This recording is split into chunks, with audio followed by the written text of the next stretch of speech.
retour chez vous et merci de nous rester fidèles sur Sika Télévision.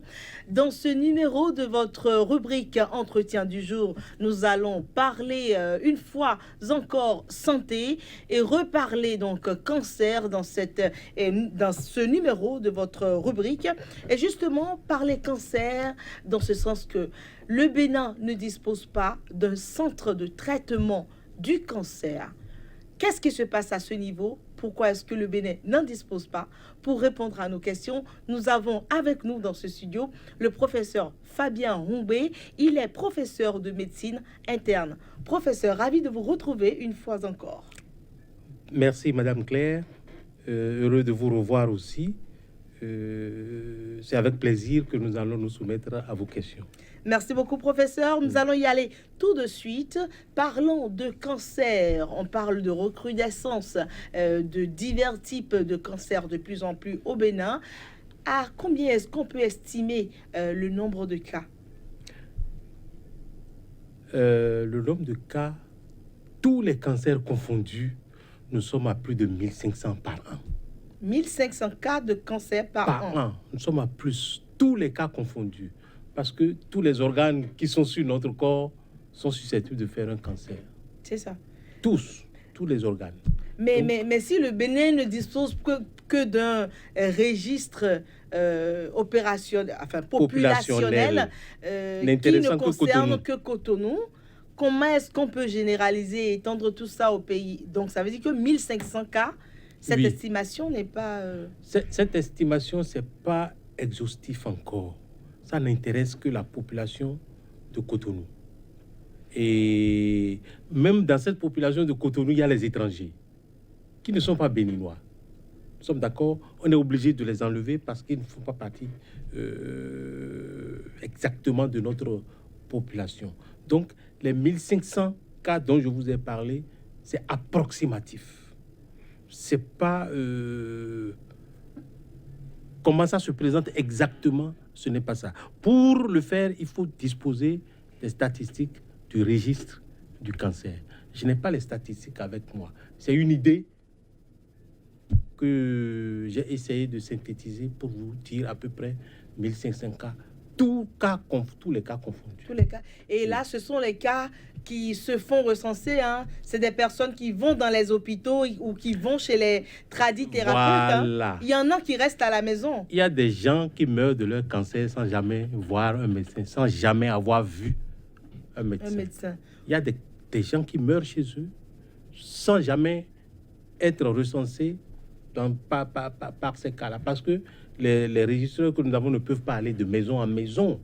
Il faut voir de la façon opérationnelle des choses. Les centres de santé qui sont susceptibles de recevoir des cas, c'est par là que les gens qui font les enregistrements passent pour nous amener le nombre de cas qu'ils ont recensés par-ci, par-là. Sans compter également ceux qui meurent sans savoir de quoi ils sont morts. Sans savoir de quoi ils sont morts. Effectivement, ça existe. Même ce que nous disons entre nous, là, intellectuels, même chez des cadres. Il y a des cadres qui meurent de cancer et qui ne veulent pas aller à l'hôpital. C'est des cas qui existent. Alors, vous avez l'habitude de dire quelque chose, que le Béninois n'a pas souci de son bien-être. Est-ce que vous pensez que si on avait l'habitude des bilans de santé, cela pourrait être différent? Oui. C'est très important, le bilan de santé. Parce que si chaque année, tout homme qui se respecte, chaque année, doit se faire un toucher rectal pour voir comment se présente sa prostate. Le Béninois n'a pas cette culture. Ailleurs, je sais par exemple, en France, le médecin de famille amène une petite boîte à chaque membre de la famille pour dire, bon, quand vous allez à la selle, vous mettez dedans une petite partie, on amène à l'hôpital, on fait un test pour voir si vous n'avez pas un cancer du côlon. Et si vous ne faites pas ça, on vous convoque. Donc, il faut qu'on sente la main de l'État dans la prise en charge des cas de cancer. On oblige le gars à aller à donner ses selles pour qu'on voit s'il n'a pas un cancer du côlon. C'est vraiment un engagement du pouvoir public. C'est le pouvoir public. Et le médecin de famille est obligé de faire parce qu'il doit rendre compte aussi. Donc, il y a des choses auxquelles nous ne sommes pas encore habitués et qui font que nous sommes en retard par rapport aux autres. Et ça, notre pays paie un lourd tribut, notre population paie un lourd tribut par rapport au cancer. Tout cancer diagnostiqué au début guérit. Autant je vous ai dit, tout cancer diagnostiqué à Cotonou, parce que ça se fait tardivement, meurt. Autant tout cancer diagnostiqué à son début guérit à 100%. Parce que si vous avez un nodule qui n'est pas encore devenu cancer, il suffit d'ouvrir et d'enlever le nodule. Vous n'aurez plus le temps de faire le cancer. Parce que ce qui devient cancer, c'est quand le nodule est laissé en place des années se succédant, ça devient un cancer. Et quand le cancer se déclare, c'est toujours difficile de tirer le malade d'affaire. C'est ça. Voilà. Alors donc, on considère alors qu'il y a vraiment plein de cas, des milliers de personnes qui meurent chaque année de ces cancers-là. Oui. Mais le Bénin, qu'est-ce que le Bénin fait dans ce cas? Il y a quelques années, on a entendu parler du plan cancer, je crois dans les années 2013, je crois. Oui. Qu'est-ce que c'est devenu? Le temps est passé. Est-ce que cela a abouti ou non? On n'en sait plus rien. Nous avons adopté notre premier plan cancer en 2013, plan triennal 2013-2015. Nous avons fait le bilan, rien n'a marché. Parce que dans ça, on a dit que chaque département doit avoir un oncologue médical, un chirurgien cancérologue, un anapathe, un radiothérapeute. C'est beaucoup d'argent. Notre pays on ne peut pas encore... Est-ce qu'on a des gens formés dans cette discipline? Voilà. Deuxième chose, le plan cancer a prévu la formation du personnel qualifié. Nous avons, à ce jour, pour 10 millions de population, 10 millions d'habitants que nous sommes, 2 chirurgiens cancérologues.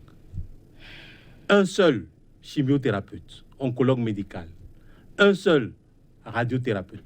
Et tous ce sont à Cotonou. Les populations dans les autres régions sont laissées pour compte. Ils sont laissés pour compte, même si à Cotonou, ici, il n'y a pas tout ce qu'il faut pour organiser de façon adéquate, appropriée, cette prise en charge du cancer. Il n'y a pas.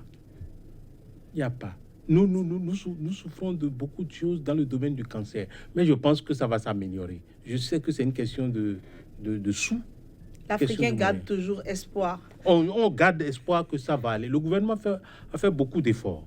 Mais professeur, ce que moi j'aimerais savoir, vous êtes certainement en collaboration ou peut-être en communication avec des confrères à vous dans les pays de la sous-région, en Afrique de l'Ouest. Oui. Est-ce que le problème se pose de la même façon en Côte d'Ivoire, par exemple, de la même façon au Sénégal, par exemple? Est-ce que vous avez quand même vent de la réalité dans ces pays-là?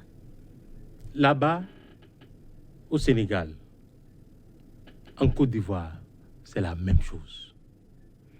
Il y a pas encore... au même niveau. Nous sommes au même niveau. Il n'y a pas de structure organisée encore pour dire quand le malade rentre dans cet hôpital destiné au cancer, il sera pris en charge. Non, c'est un hôpital général où tout le monde arrive. Ce n'est pas encore spécialisé pour le cancer. Nous sommes au même niveau. Que ce soit au Sénégal, c'est le malade même qui fait face à toutes ces dépenses. En Côte d'Ivoire, c'est la même chose. Il n'y a pas de structure encore pour dire que l'État prend en charge de A à Z, c'est pas vrai. Le malade, il met du sien pour pouvoir pas guérir pour soulager sa peine. Pour soulager un peu sa peine. C'est la même chose partout. C'est la même chose aussi au niveau de la formation des spécialistes. Vous pensez que dans les autres pays, il n'y a pas de... Dans les autres pays, en matière de formation, l'État s'investit pour former les cancérologues. Je sais qu'au Sénégal, il y a beaucoup de cancérologues. En Côte d'Ivoire, il y en a beaucoup. Et en Afrique, il existe un seul centre de formation de spécialistes dans le domaine du cancer. C'est Brazzaville. Dans le domaine du cancer, un seul en Afrique. Et beaucoup de spécialistes en cancérologie sont formés à Brazzaville. Oh, mais ceux qui ont été formés en Europe et qui sont par amour sont revenus chez eux. Mais sinon, les cancérologues béninois qui se font former en France restent là-bas. Aussitôt qu'ils finissent, on leur trouve un poste tout de suite, ils travaillent. Mais ça veut dire qu'il y a une politique à mener au niveau des pays pour faire revenir, pour encourager ces personnes-là, ces spécialistes à revenir au pays servir. Je vous ai parlé d'un oncologue médical, le chimiothérapeute. On l'a envoyé à Brazzaville. C'était tard. On a écrit au professeur pour dire, ah, patron, j'ai un candidat pour l'oncologie médicale. Il dit, non, professeur Humbe, envoyez-le. C'est pas encore tard, il va rattraper. Et on l'a envoyé. Il a fait 4 ans. Il a fini ses études, il a eu son diplôme, mais il n'est pas rentré. Il s'est fait engager en Belgique. Il travaille en Belgique aujourd'hui. Quand j'ai dit à son patron, celui qui l'a formé là-bas, ah, patron, voilà ce que ton élève nous a fait. Il dit non, je l'ai vu plusieurs fois, on a discuté. Ton pays t'a envoyé ici pour que tu viennes travailler. Rentre chez toi. Il n'est pas venu. Il m'a demandé combien tu vas me payer. Je dis, c'est pas moi le ministre. C'est pas moi le ministre de la fonction publique. Il y a un problème qui se pose alors. Oui, il y a un problème qui se pose. Il y a un problème. Alors, on va parler à présent de centres spécialisés de traitement de cancer. Qu'est-ce qu'il faut pour avoir ce centre-là? Bon, très bonne question, parce que quand nous étions à nos débuts, le besoin d'avoir un institut national de cancérologie s'est posé à nous. Et nous avons défendu ce dossier au ministère. Nous avons même obtenu le domaine où on peut construire cet institut national de cancérologie. 6 hectares. On a trouvé ça. Et puis, jusqu'à ce jour, rien n'a été fait. C'est depuis quand vous avez trouvé cet espace? Depuis quand? Depuis 2013. Même avant 2013. Parce que c'est en 2013 que nos partenaires sont venus pour nous aider à mettre sur pied le plan cancer. Avant 2013, on a commencé à courir. Institut national de cancérologie. On a même obtenu du roi qui nous a donné le domaine. Le maire a confirmé, a validé pour du terrain d'utilité publique, domaine d'utilité publique. Le ministère est au courant, on a écrit, on a fait tout le plan et puis tout ça. Mais jusqu'à aujourd'hui, cet institut n'a pas été encore enregistré dans le programme du ministère de la Santé publique. Donc, nous faisons comme nous faisions avant. Est-ce que vous avez un appel à lancer aux autorités du ministère de la Santé ou même au président de la République, quelque chose pour que les choses changent? Ou vous avez perdu espoir? Je ne vous cache pas, j'ai perdu un peu espoir parce que je me suis dit, qu'est-ce qu'il faut pour qu'on nous comprenne? Qu'est-ce qu'il faut que nous disions? Comment nous allons chanter pour qu'on comprenne et qu'on s'intéresse un peu au problème du cancer dans notre pays? Mais en réfléchissant de notre côté, à voir le coût, tout ce que je vous ai dit là, la formation d'un spécialiste, c'est pas moins de 10 millions par an. Et si chaque département doit avoir 1, 2, 3, 4 cancérologues, vous voyez ce que ça fait par an. Et la formation, c'est 4 ans. Donc, j'ai compris mon pays. Je garde l'espoir. Ce serait peut-être pas de mon temps que les choses vont s'arranger, vont changer, mais d'une manière ou d'une autre, puisque ça devient un problème récurrent et un problème qui nous fait perdre beaucoup de nos populations, surtout des jeunes, surtout des enfants. Je pense que le moment viendra où ça va préoccuper le gouvernement et on va envoyer les gens en formation. Il faut former les gens. On espère. Il faut former. Merci Quand nous serons beaucoup. plus nombreux, nous allons constituer une force de pression. En tout cas, les médias vous accompagnent dans cette lutte-là. Oui, merci, professeur Fabien Humbe. C'est la fin de notre page invitée, de votre rubrique L'entretien du jour. Merci de nous avoir reçus chez vous. Au revoir.